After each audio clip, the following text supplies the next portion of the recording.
جی السلام علیکم فرینڈس، کیا حال ہیں آپ کے؟ خیریت سے ہیں؟ مجھے آج ایک دوست کی کال آئی، بتا رہے تھے کہ جی ان کا ٹرکی کا ویزا جو ہے وہ ریفیوز ہو گیا۔ تو سن کے بہت دکھ لگا اور بہت افسوس ہوا، کیونکہ جب آپ کسی بھی کنٹری کا ویزا اپلائی کرتے ہیں نارملی تو آپ اپنے فیوچر پلان جو ہیں وہ کر لیتے ہیں، اور پھر ایک ایکسائٹمنٹ ہوتی ہے، اور پھر سب سے جو زیادہ قرب جو ہوتا ہے وہ ہوتا ہے ویٹ کا، کہ امبیسی سے کیا ڈیسیجن آئے گا۔ بہت زیادہ جو ہے وہ آپ پریشان رہتے ہیں کہ یار امبیسی پتہ نہیں میرا ویزا ریفیوز نہ کر دے یا اپروو کر دے،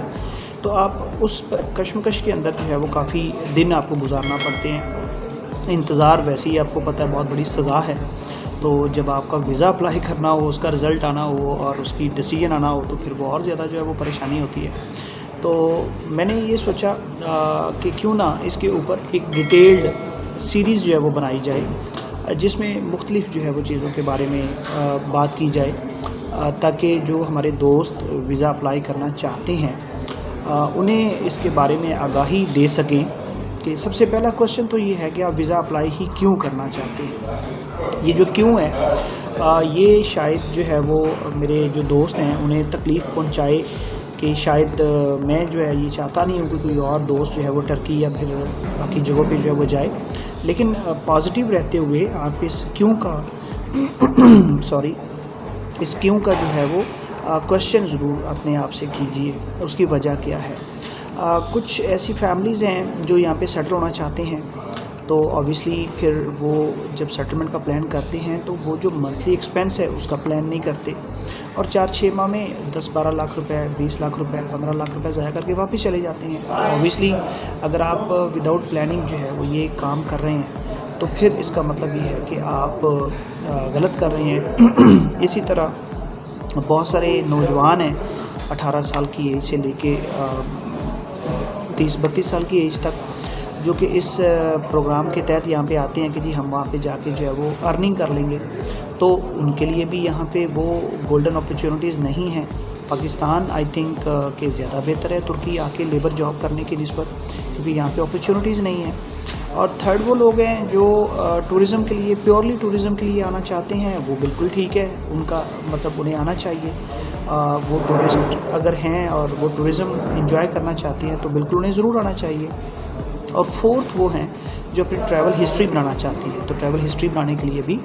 بالکل ایک اچھا کنٹری ہے، آپ کو یہاں پہ جو ہے وہ آنا چاہیے۔ تو یہ بیسیکلی جو ہے وہ 4 قسم کے جو لوگ ہیں جو نارملی یہاں پہ آتے ہیں۔ 5ویں قسم بزنس مین کی ہے، بزنس کے لیے بھی اچھی اپرچونیٹیز ہیں یہاں پہ، بزنس مین کو بھی آنا چاہیے، یہ بڑی بزنس فرینڈلی انوائرمنٹ جو ہے وہ دیتی ہے ٹرکش گورنمنٹ جو ہے۔ تو اب ان 5 میں سے جو پہلے 2 لوگ جن کا میں نے ذکر کیا، جو سیٹلمنٹ کے لیے آنا چاہتے ہیں یا جو یہاں پہ جاب کے لیے آنا چاہتے ہیں، یا پھر ان کا پلان یہ ہوتا ہے کہ ہم یہاں پہ ڈنکی لگا کے آگے جو ہے وہ یونان چلے جائیں گے، ان دوستوں کے لیے میں یہ بیسیکلی جو ہے وہ آپ کو ایڈوائز کروں گا کہ انہیں بہت سوچ سمجھ کے جو ہے وہ ڈیسیجن جو ہے وہ لینا چاہیے، اور اس طرح جلد بازی میں جو ہے وہ ڈیسیجن نہیں لینا چاہیے۔ تو اب ہم جو آج کی یہ جو ویڈیو ہے اس کے اندر ہم بات کریں گے کہ آپ کا بیسیکلی ویزا ریفیوز کیوں ہوتا ہے۔ جیسا کہ آپ کو معلوم ہے کہ جو آپ کو ویزا اپلائی کرنے کے لیے ڈاکومنٹس کی ضرورت ہوتی ہے، انہیں ہم نے 3 کیٹیگریز کے اندر جو ہے وہ ڈیوائڈ کیا ہوا ہے۔ میں نے اپنی پچھلی ویڈیو میں اس چیز کا جو ہے وہ ذکر کیا تھا۔ تو جو پہلی کیٹیگری ہے وہ ہے آپ کے آفیشیل ڈاکومنٹس، جن میں passport, I D card, FRC، MRC اور پولیو کارڈ، اور پکچرز بھی ہم اسی کیٹیگری میں رکھ لیتے ہیں۔ تو یہ جو 5-6 چیزیں ہیں یہ تو اوبیسلی ہر ایک کے پاس ہیں، اگر نہیں ہیں تو آپ کو آسانی سے جو ہے وہ مل جاتی ہیں، ان کے لیے تو کوئی دقت نہیں ہے، اور اس میں کوئی ٹیمپرنگ ہوتی بھی نہیں ہے، یہ 2 نمبر بنتی بھی نہیں ہے، اور یہ ساری جو ہے وہ آپ کی جینون ہی ہوتی ہیں۔ دوسری جو کیٹیگری ہے وہ ہے بیسیکلی آپ کی جو ہے جو جاب یا پھر بزنس کے جو ڈاکومنٹس ہیں، یہاں پہ آ کے جو ہے وہ کافی زیادہ جو ہے وہ پرابلم ہوتا ہے۔ نارملی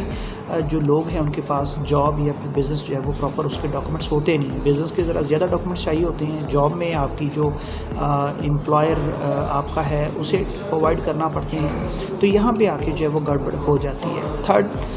کیٹیگری ہوتی ہے جس میں آپ کی فنانشیل اسٹیٹمنٹس جو ہے وہ چاہیے ہوتی ہیں، یعنی آپ کی بینک اسٹیٹمنٹ جو ہے تو یہ بھی ہمارے پاکستان کے اندر چونکہ بینکنگ کلچر جو ہے وہ بہت کم ہے،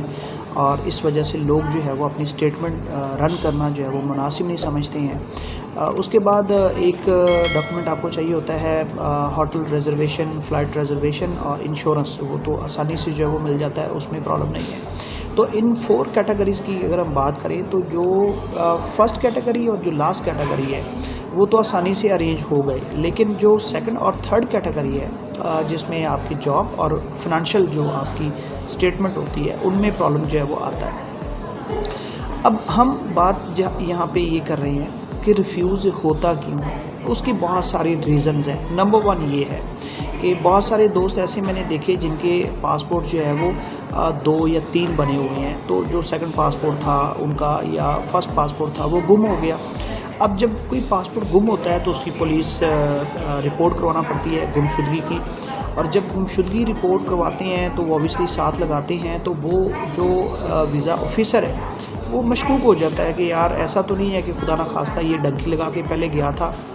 اور اس نے پاسپورٹ جو اپنا ضائع کر دیا، یا پھر اس پاسپورٹ کے اوپر کوئی ریفیوزل لگا تھا، کوئی آبجیکشن لگا تھا، اس لیے اس نے جان بوجھ کے جو ہے وہ اس کو مسنگ کر دیا۔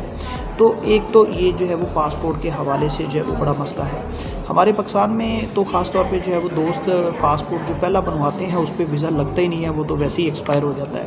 اور سیکنڈ پاسپورٹ پہ یا تھرڈ پاسپورٹ پہ جو ہے وہ پھر آپ ٹریول جو ہے وہ کرتے ہیں۔ میرے اپنے ساتھ بھی ایسا ہی ہے، فرسٹ پاسپورٹ جو ہے وہ ویسے ہی جو ہے وہ ایکسپائر ہوا۔ تو اب ہم بات کر رہے ہیں پاسپورٹ کے بعد سیکنڈ جو چیز ہے وہ آپ کی ہے بینک سٹیٹمنٹ۔ اب بینک سٹیٹمنٹ جو ہے وہ چونکہ آپ کے پاس ہوتی نہیں ہے، نارملی دوست جو ہے وہ پھر ایجنٹس کے ساتھ رابطہ کرتے ہیں، ایجنٹس جو ہے وہ 2 نمبر طریقے سے 2 نمبر جو سٹیٹمنٹ بنواتے ہیں، یعنی جس کا کوئی ریکارڈ نہیں ہے، جس کی کوئی ویریفیکیشن نہیں ہوتی ہے، اور یہ ایمبیسی ویریفیکیشن کرتی ہے، تو وہ اوبیسلی پھر وہ ویزا جو ہے وہ نہیں لگے گا، جو آپ کی جو سٹیٹمنٹ ہے وہ ٹھیک نہیں ہے۔ تو تھرڈ جو ہے اب باقی آپ کی جاب یا امپلائمنٹ کے جو ہے وہ ڈاکومنٹس، یا پھر آپ کے بزنس کے ڈاکومنٹس۔ تو جو آپ کے امپلائمنٹ کے ڈاکومنٹس ہیں ان میں آپ کو چاہیے ہوتا ہے NOC آپ کے امپلائر کی طرف سے، اس کے بعد پھر آپ کی سیلری سلپس، اور اس کے بعد آپ کا جوائننگ لیٹر، یعنی یہ NOC اور جوائننگ لیٹر ایک ہی لیٹر ہیڈ کے اوپر جو ہے وہ بن جاتے ہیں۔ سیلری سلپس آپ کو لاسٹ 3 منتھس کی چاہیے ہوتی ہیں۔ اب جب یہ امپلائر آپ کو دے دیتا ہے، نارملی یہ ہوتا ہے کہ یہ فیک بنائی جاتی ہے، لائک اگر میری کوئی 2-3 کمپنیز ہیں تو میں کہوں گا کہ یار میں اپنی کمپنی میں آپ کو امپلائی جو ہے وہ شو کر دوں گا، تو اب وہ ایک چونکہ فیک چیز ہوتی ہے تو آٹومیٹکلی جو ہے وہ پھر ویریفیکیشن اس کی کرواتے ہوئے دقت ہوتی ہے، کیونکہ ایمبیسی جو ہے وہ امپلائر کو کال کرتی ہے ویری نیکسٹ ڈے کہ جی یہ امپلائی ہیں آپ کے پاس، تو یہ جو ہے وہ ہمارے پاس ویزا اپلائی کرنے آئے ہیں، تو ان کے آپ ہمیں ڈیٹیل جو ہے وہ دیں۔ تو جب وہ کوشچن کرتے ہیں اوبیسلی وہ ایک حقیقت میں تو امپلائی ہوتے نہیں ہیں، تو وہاں پہ آ کے جو ہے وہ گڑبڑ ہو جاتی ہے۔ اسی طرح اگر آپ بزنس کے ڈاکومنٹس دیتے ہیں تو بزنس کے ڈاکومنٹس دینے والے شخص جو ہے انہیں خود کال آتی ہے۔ اب چونکہ جو کلائنٹ ہوتا ہے اس نے خود سے یہ ڈاکومنٹس بنائے نہیں ہوتے، یعنی جو اپلیکینٹ ہے اس نے کسی نہ کسی ہیلپ لی ہوتی ہے، کسی ویزا ایجنٹ کی ہیلپ لی ہوتی ہے، تو انہیں اپنے ان دیے ہوئے ڈاکومنٹس کے بارے میں بھی کمپلیٹ انفارمیشن جو ہے وہ نہیں ہوتی، اس لیے وہ انہیں سیٹسفائی نہیں کر پاتے۔ اور لاسٹ جو امپورٹنٹ چیز ہے، بہت سارے دوست جو ہے وہ جیریز آفس کے باہر جو بیٹھے ہوئے ایجنٹ پھٹا لگا کے ان سے جو ہے وہ اپنی فائل تیار کرواتے ہیں، اور ان لوگوں نے کیا کام کیا ہوتا ہے کہ ایک مخصوص فارمیٹ جو ہے وہ بنایا ہوا ہے، کوئی بھی کلائنٹ ان کے پاس آتا ہے وہ اس سے 2-3 ہزار 4 ہزار روپے لیتے ہیں، اور وہ اسی فارمیٹ کے اندر ان کا نام اور ایڈریس اور ان کا جو پاسپورٹ نمبر ہے وہ ایڈ کرتے ہیں، انہیں پرنٹ نکال کے دے دیتے ہیں۔ اب انہیں اس چیز کا پتہ ہی نہیں ہوتا کہ یہ جو شخص ہے اس کی جو ٹیکس ریٹرنز ہیں اس میں اس کی انکم کیا ہے، کیپٹل اماؤنٹ کتنی ہے، اس کی منتھلی انکم کتنی بنتی ہے، اور وہ ایک کوشش کرتے ہیں کہ میکسیمم انکم اس میں ڈال دیں۔ جیسے آج جس دوست کا ویزا ریفیوز ہوا ہے اس کی 1,80,000 روپے انکم اس نے منتھلی جو ہے وہ شو کی ہوئی تھی، جبکہ اس کی جو ٹیکس ریٹرن تھی اس میں 4.5 لاکھ روپے سالانہ تھی۔